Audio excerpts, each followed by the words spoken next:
Now, before you think this is the coven of prudes discussing pornography, I'm joined in the studio by someone who knows the industry firsthand, adult movie star Brooklyn Blue.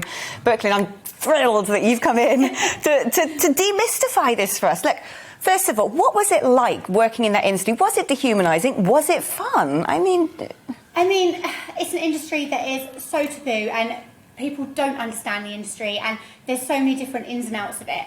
I mean, I got in the industry when I was 21. I'm now 30, so I've been in it 10 years nearly. And, for me, it's been great.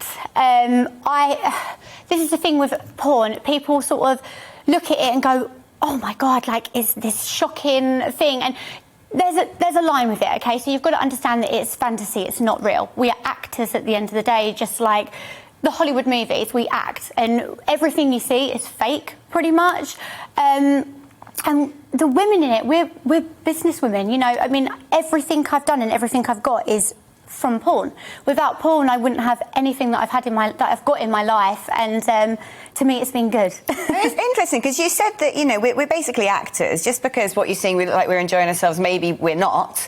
Are there things that you do in porn videos, in your personal relationships, if you're, you know, making love for pleasure, that you wouldn't do? So this is without detailing what they might be, yeah, of course. No, of course, I know, I've got to keep it very PG. So me and my husband, we're both in the industry. We're both in the adult industry.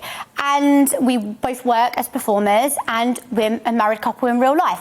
And the thing is, when you're at work, you're an actor and you're on screen and you're creating this image, and I love my job. Don't get me wrong, I love my job. But I'm acting at the end of the day. And then in real life, you're making love, and making love is a completely different thing to porn sex, basically. Is it not a worry then that, you know, men are tuning into this acting in porn, but the problem is a lot of them then translate that into real life, and a lot of them expect things and demand things from women, and it might go the other way around as well, that frankly a lot of women are like, I don't want to do that, that's not enjoyable, but feel pressurised into having that done to them, and then that sort of creeps over into potential violation.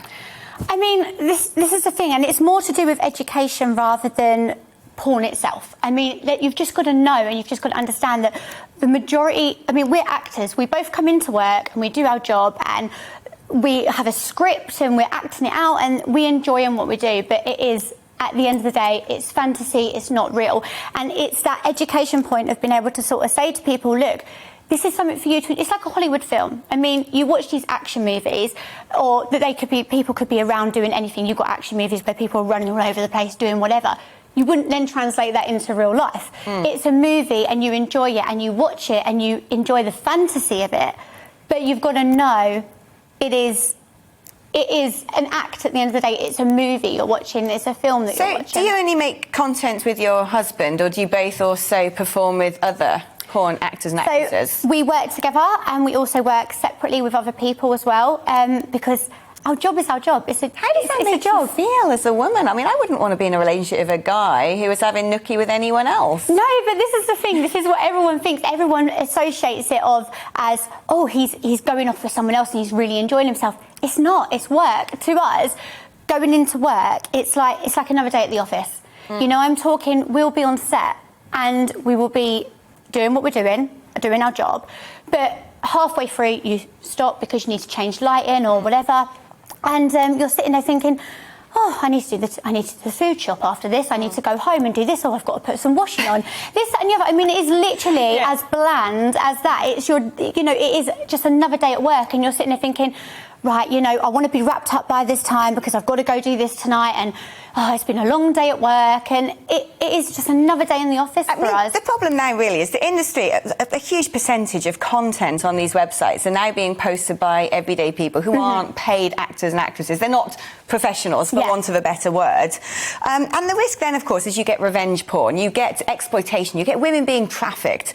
And one thing we've been discussing today is whether or not porn should be behind a paywall, therefore regulating it, making sure that the people involved are people like you who say, no, I'm having fun, you know, I'm respected, I'm well treated, I'm doing this because I want to, not because I've been pressured into it, not because my circumstances are financially desperate, not because perhaps I've been through some degree of exploitation or trauma in my early years that now makes me feel like, you know, this is a viable profession for me if I'm not mentally equipped for it.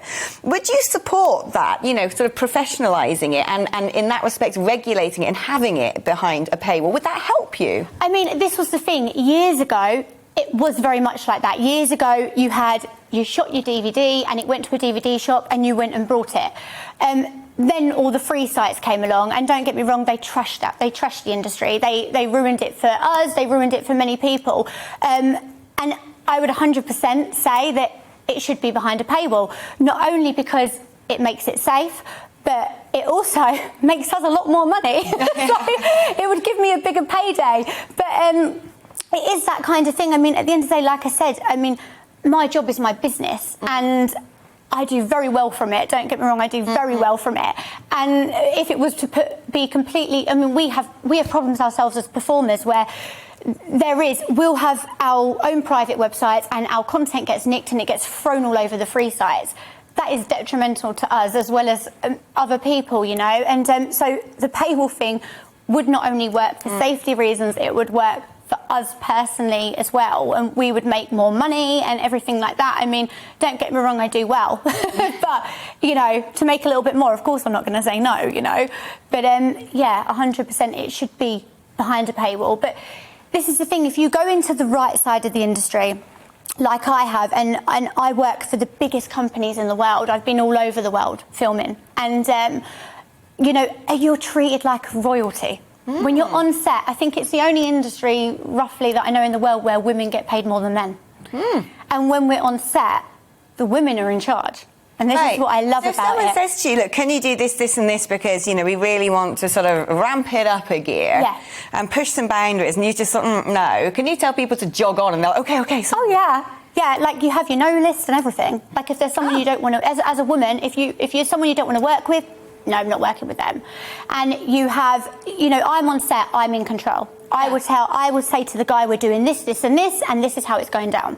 What if a girl came up to you, you know, say 13, 14, and she said, oh, my mates at school watch porn, I want to. Would you say, yeah, go ahead, it's good to learn about these things as a teenager? Would you say, no, you maintain your innocence and wait until you're a bit older and have those first sexual experiences in a sort of natural way where the boy and the girl together are both learning, they've both got their L plates on, and it's done with a sort of little bit of sort of timidity, really? Yeah, I mean, this is the thing. I mean, obviously, before the free sites came along, it wasn't accessible like that, and now that is a problem. And you know, you shouldn't be watching it at that age. But at the end of the day, if anything's going to be done about that, it's got to be the education side of it. I mean, I know in America they actually have, you know, they have adult actors go into like high schools and they teach people that this is not real. And you know, and that's it. It's just the education side of it. As long as you educate, then. But it is that education side, and I think we're still very taboo about that over in the UK. But at the end of the day, it's just education, and you've got to know that what you see is not real. It's like any movie. It's not real. It's not 100% real. I'm a very good actor, and so is my husband, and you know that's how it is at the end of the day. And you've been in the industry now for almost a decade. Have you met people, male or female, who have had a bad time, who have had traumatic experiences, who have said, this was hateful, who have perhaps been injured or exploited? Have you ever met anybody who's gone through something like that? I mean, the side that I work on, which is all with all the professional companies and stuff, I've never met that. I've always been very respected. Everyone that I've worked with has done very well for themselves out the industry. But like any job and like any industry, there is, I mean, in our industry, for example, there's the amateur side. The amateur side is it's not adult performers. It's more sort of everyday public people who kind of try and get into the industry, or they'll try and, it's like an amateur side. So it's like two sides. You've got like the professional side, and then you've got like an amateur side.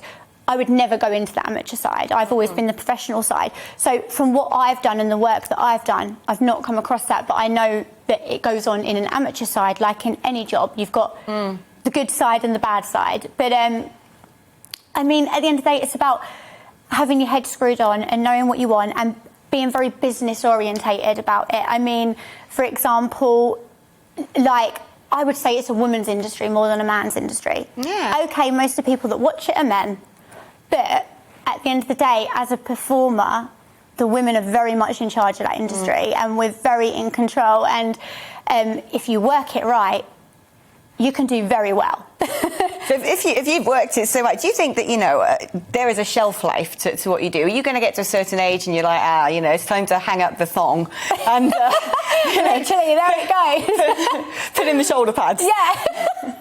I mean, are you planning to continue doing this for the rest of your life, or do you think, you know, there's going to be a cut-off period where you go, let's do something a little bit more staid and dull? Do you know what? Like, like, people ask me that all the time, and I'm like, do you know what? I love what I do, and I can see myself continuing it till the day I don't get work anymore. But at the same time, with what I do out of it, I mean, I will retire at some point, and I'll be able to do that. And that's kind of what I'm aiming for. But at the same time, I generally like what I do, and providing I still get the work in and keep piling on the Botox and that, you know, I feel like I've got a fair few more years yet. I hear you, sister. We can swap numbers for good Botoxes.